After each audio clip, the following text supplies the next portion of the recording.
Soloists of Prague. It's sort of an overview, also a walkthrough, and partially a tutorial, so it sort of sums up all the three things which people keep asking us for. And we've tried to make it into one video, so you don't have to go through loads, and there'll be sort of text you can click on, and it will jump into whichever part we're talking about what. So, firstly, let me share with you guys how very excited we are to share this library with you. It's been in development, well, since I can remember, and it's something which I've always wanted for myself, is to have a very lyrical and expressive solo library, solo vocal library, but yet have the freedom of words, because there is a lot of ahs and oohs out there already, and we didn't want to just copy what everybody else has. We wanted something which will have the expressiveness, but also be able to build words. And that was the first sort of concept of Soloists of Prague. And we've learned a lot on Voices of Prague, and we've adopted all these new techniques into Soloists of Prague. Although the recording here was done differently, although in the same hall, we've asked the singers to sing differently, because this is the spicing, the icing on the cake, the sort of that needs to carry all the lyrical expression which soloists do. They sort of give the last color in the painting, and we've tried to capture that really for this library. So, first of all, what we're going to have a look at is what patches we have there. And on Soloists of Prague, you have 6 patches. They are separated into 2 core parts. One core part is the one which has a reverb already in build and comes out of a stereo out, 1, 2, and you know, that's great for improvising, learning with the library, and stuff like that. And then for the advanced users, we've added the Soloist Mod Morph 4-channel out audio, and that's the second section here, where you've got the soloist and the vowels only as well, if you wanted to do just some sort of a vowel padding on the bottom, which has very low memory footprint. And the second separation which happens there is whether you control the dynamics, which are piano pianissimo, which is very sort of haunting and you know, sort of eerie. We've concentrated to make sure, telling the singers, you know, you really need to be eerie here. We want nice, soft piano pianissimo, which will haunt the listener. And then we've got the muffer, which is sort of the normal dynamic, the middle range. And then we've got the sort of this lyrical, expressive forte fortissimo, where they were allowed to, you know, go bonkers on the vibrato. They didn't, of course, go bonkers. They're professional singers from Prague Philharmonic, but they really added that last touch of expression and loaded it with that sort of final boost of energy. And you can control it through the mod wheel morphing across the 3 quite different dynamics, or you can also use the velocity and mod morph, which means the velocity determines which dynamic you will end in, so to speak, and the mod only controls the expression, but the 2 dynamics will never meet, the 2 samples at any given time, while on the mod morph they do meet for a very short periods of time, and the rest is done and handled through filters and EQ and a very clever setup to allow you to morph like that. Without, you know, too many, without artifacts really there, if you use it correctly. So that's the sort of the fantastic thing about this library, is that you can choose whether you want to be a Puritan, where the samples never meet, and you can still have it on one patch, or whether you want rather the expression and you know, the beautiful swells and things like that. So we had a lot of fun designing this. And on this occasion, I have the Soloist Mod Morph 4-channel audio out add reverb. Now, I cannot stress enough how important it is, this part, this add reverb, because it comes out completely and utterly dry. And these soloists are meant for choir performance as part of a choir or orchestra. And I think I just hit my microphone terribly with my hand, so I apologize. And they are meant to give that last color, so they need to be placed. Otherwise, they'll be far too in your face. And for that, in this case, I'm using Valhalla Vintage Verb. Now, I love this reverb, so it's one of those which adds the nice, rich color over nice halls. And I've also EQ'd the soprano only a little bit. On the soprano, I've adjusted one of my presets and created, so it sounds more angelic, because for this piece I wanted it to be very angelic. And that's the beauty of having 4 audio sends out. It allows you to EQ, compress, adjust each of these voices separately without having the need to load multiple instances, which would not be economical. And also, you know, when we allow you to copy and paste between the voices so you can write as fast as you can, it would make absolutely no sense to have to load many patches and then still retype it. So this library was thought through always that you really need just one patch loaded, and that becomes your master patch in the in your preset and in your template, and then you don't have to worry about constantly loading, oh geez, do I have these presets, do I have these presets? You know, we wanted it to be straightforward and simple, and I think we've managed that rather well in this. So going on, in the manual you can read about the mixer screen, the libretto engine, which is our crown jewel, letting you word build pretty much, build pretty much any words you can imagine, and then the final sort of the expert page, which allows you to adjust each of the consonants and vowels individually. So for example here, if I'm looking at the year, you can adjust the volume, the attack, the delay, the release, and make sure that, you know, if you come across a consonant which you're not quite happy with, well, you know, adjust it in there, save your multi-as, which is done here, you know, save multi-as, and then work from your own preset, load that multi, and instead of using our presets, which we've made, create your own adjusted ones, and, you know, never waste time. This is also great, by the way, to save the multi, is if you're writing your tracks, we've got unlimited steps, so you can have, you know, one giant multi with, you know, pages and pages and pages of different texts, and with the use of the loop function, you can always select the part which you want to work on. So let's say this was my first melody in my preset, so the first loop would be 1 to 51, and by turning on and off and on, turning on the loop, it will always start from the beginning of the loop and end and restart basically at the end of the loop. But if I wanted, for example, that from you know, 52 onwards it becomes another song, let's say I'm writing another song from that point, well, it's not a problem. You type in the song in there and then just turn the loop on from 52 to whatever is the end of the song, and that's your next song, and it's still on one preset, and that way you can then copy phrases from each song if you use common phrases in between them, and yeah, really speeds up the workflow massively. And finally is, of course, the ensembler rules. That's if you're using them more as a chamber choir. You can adjust the times in each chords and volumes and tune and things like that. So everything about this library was in mind with simplicity and quick of use. We definitely did pretty much everything we can in our power to make sure that the library is not tedious at all, but rather great fun to use. So I'll restart it, and we will start from the beginning, and you'll be able to watch on the whole track. This will play the whole track together, piano, soprano, and alto and tenor. And you will be able to observe the swells which I've created on the voices.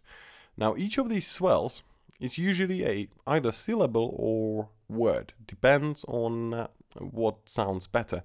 And this is where I think the imperative things needs to be mentioned. Mod wheel and this library are your best friends.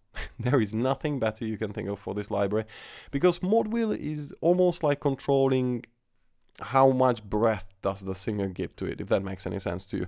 To give you an example, if you were singing phrase Domine Sancte, we naturally swell, and I apologize, I'm not a singer.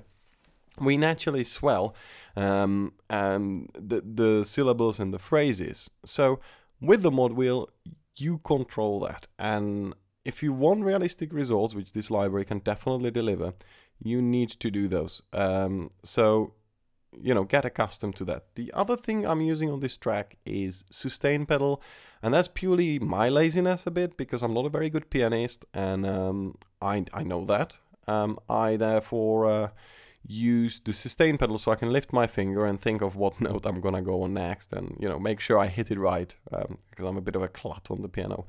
So the sustain pedal is really there to ease my workflow rather than anything else, and it also reassures that the words are tight, that there aren't any big gaps, because I can't click too fast on the piano. I'm not very accurate if I try to play fast.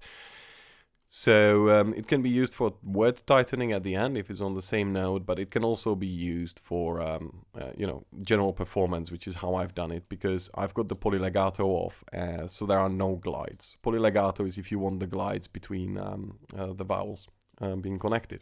Right. So without ado, we will play the song, and you can watch here the phrase which is being sung, and also here you can observe the MIDI CC data, which we think is really important to watch how we've actually done it so it sounds like in the demo. There we go.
And as you could see there, the mod wheel curves were well, not exactly perfect. They are, they are played live. I'm not very good at drawing them afterwards. So I always get it best when I play live.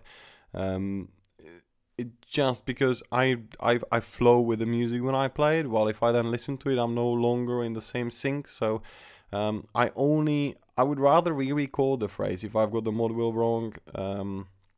Than physically redraw all the lines. I really wouldn't find that quite comfortable. And here on the track you can see the separate lines. So here you've got the tenor line which was going, and you can see that the tenor dominates quite substantially at many times, while the soprano becomes a support, and then on the other hand the soprano takes over at times and the tenor becomes the supporting voice of this track. So they interchange their positions, and that's part of the magic really of this track and of this library.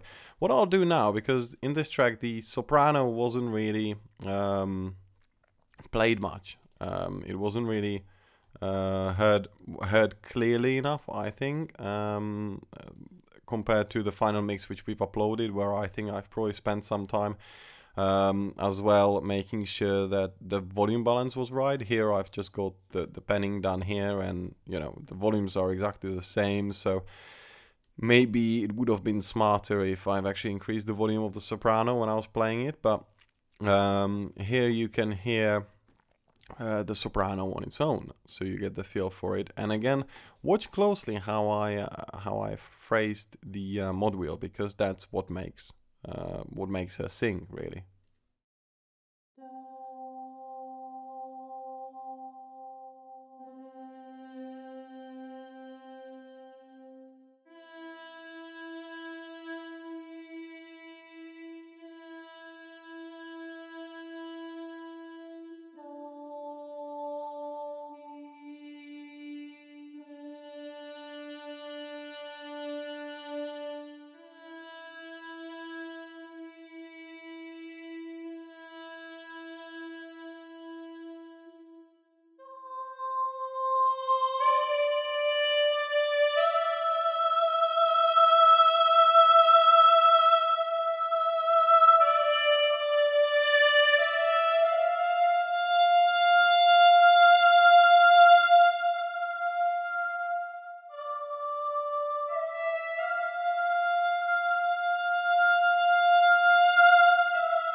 And as you can hear there, I've also allowed the t and qu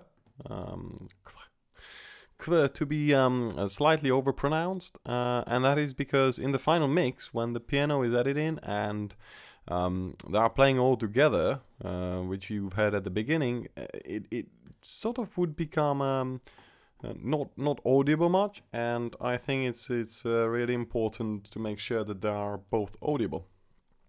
And finally here we'll have a look at from the perspective of the tenor, and it will again we will play them together, because I think it's imperative that you get to hear how they sound together without the piano, which gives them the rhythm. So they are actually quite relaxed in their rhythm. There is no quantization whatsoever. I'm actually not a fan of quantizing soloists at all, because I'm a performing violinist myself, and I found that if I have to play to a click track, and we're talking about lyrical lines, not, you know, fast runs or spiccatos, yeah, but if we're talking about lyrical lines and I have to stick to exactly quarter notes and things like that, it becomes dead. It becomes very static. So quantize and soloist, in my humble opinion, yeah, they don't really mix very well. So rather play numerous times, even, you know, if quantize is the only way you can get it, then fine. But, you know, we wouldn't recommend it. It's just much better if you leave it loose rhythmically a bit. And you can even see here that the tenor actually sounds starts a bit later than the soprano, but with the piano mix, to me it sounded sort of natural because the soprano is the lead. So, you know, it's my own personal sort of way of thinking about it. Now, I'll play to you now again with the with the MIDI data there, so you can watch it how it's done. And this time we will follow the tenor, although we will still play them together.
Right, so now we had the chance to hear it all together. And again, I'll just have a quick look at the MIDI data of what's happening here, and you can see that I'm sort of phrasing each of these syllables a bit to make sure that there are swells. But sometimes, you know, I swell it for long and then create sort of a small oval things, and not every time do I create, you know, a perfect swell for each one. It's just how it felt right when I was playing it, if that makes any sense. So this is something which I think it comes down to personal experience and personal preference with the library. But once you get the grips with that, that's it. You've learned Soloists of Prague. There is not really much more to it. You know, the building words, there is we've got a KVR forum up now, and we'll be adding tips ourselves there on we'll be adding tips on how to get the best results on different words, and I'm sure that our members who own the library will hopefully join in as well and start posting their experiences. So very soon, you know, that you'll have all that available in terms of resources, and on top of all that, you just need to learn the mod wheel controls of the library, and that's it. Thank you very much for spending this few minutes with me today to have a look at our library. I hope you've enjoyed, and again, we're really excited to share this with you guys. We're looking forward to the tracks you produce as well. Thank you for sending them up to me, and we can't wait to hear really what you come up with. So enjoy the library. Thank you very much for listening to us, and take care, guys. Goodbye.